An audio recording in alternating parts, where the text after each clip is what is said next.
The Gold Calf. When the people saw how long it was taking Moses to come back down the mountain, they gathered around Aaron. "Come on," they said, "make us some gods who can lead us. We don't know what happened to this fellow Moses, who brought us here from the land of Egypt." So Aaron said, "Take the gold rings from the ears of your wives and sons and daughters and bring them to me." All the people took the gold rings from their ears and brought them to Aaron. Then Aaron took the gold, melted it down, and molded it into the shape of a calf.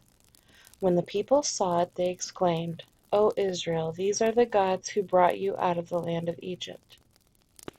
Aaron saw how excited the people were, so he built an altar in front of the calf. Then he announced, "Tomorrow will be a festival to the Lord." The people got up early the next morning to sacrifice burnt offerings and peace offerings. After this, they celebrated with feasting and drinking, and they indulged in pagan revelry. The Lord told Moses, "Quick, go down the mountain. Your people whom you brought from the land of Egypt have corrupted themselves. How quickly they have turned away from the way I commanded them to live.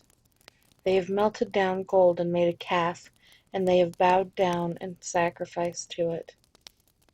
They are saying, 'These are our gods, O Israel, who brought you out of the land of Egypt.'" Then the Lord said, "I have seen how stubborn and rebellious these people are. Now leave me alone so my fierce anger can blaze against them, and I will destroy them. Then I will make you, Moses, into a great nation." But Moses tried to pacify the Lord his God. "O Lord," he said, "why are you so angry with your own people whom you brought from the land of Egypt with such great power and such a strong hand? Why let the Egyptians say, 'Their God rescued them with the evil intention of slaughtering them in the mountains and wiping them from the face of the earth'? Turn away from your fierce anger. Change your mind about this terrible disaster you have threatened against your people. Remember your servants Abraham, Isaac, and Jacob. You bound yourself with an oath to them, saying, 'I will make your descendants as numerous as the stars of heaven, and I will give them all of this land that I have promised to your descendants, and they will possess it forever.'" So the Lord changed his mind about the terrible disaster he had threatened to bring on his people. Then Moses turned and went down the mountain. He held in his hands the 2 stone tablets inscribed with the terms of the covenant. They were inscribed on both sides, front and back. These tablets were God's work. The words on them were written by God himself. When Joshua heard the boisterous noise of the people shouting below them, he exclaimed to Moses, "It sounds like war in the camp." But Moses replied, "No, it's not a shout of victory, nor the wailing of defeat. I hear the sound of a celebration." When they came near the camp, Moses saw the calf and the dancing, and he burned with anger. He threw the stone tablets to the ground, smashing them at the foot of the mountain. He took the calf they had made and burned it. Then he ground it into powder, threw it into the water, and forced the people to drink it. Finally, he turned to Aaron and demanded, "What did these people do to you to make you bring such terrible sin upon them?" "Don't get so upset, my lord," Aaron replied. "You yourself know how evil these people are.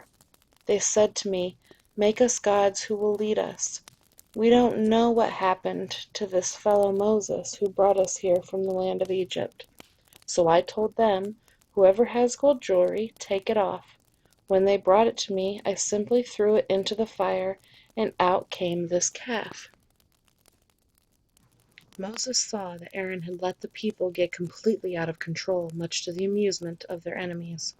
So he stood at the entrance to the camp and shouted, "All of you who are on the Lord's side, come here and join me."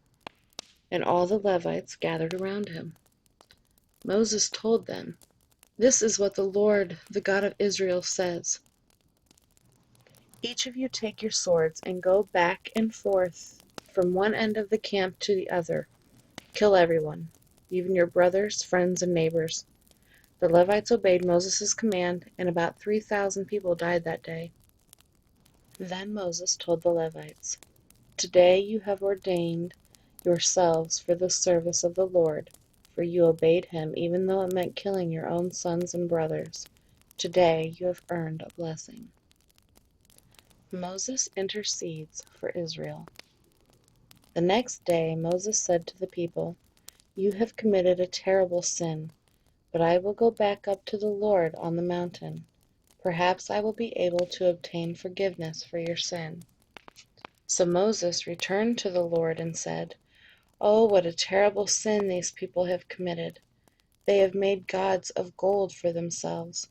But now, if you will only forgive their sin, but if not, erase my name from the record you have written."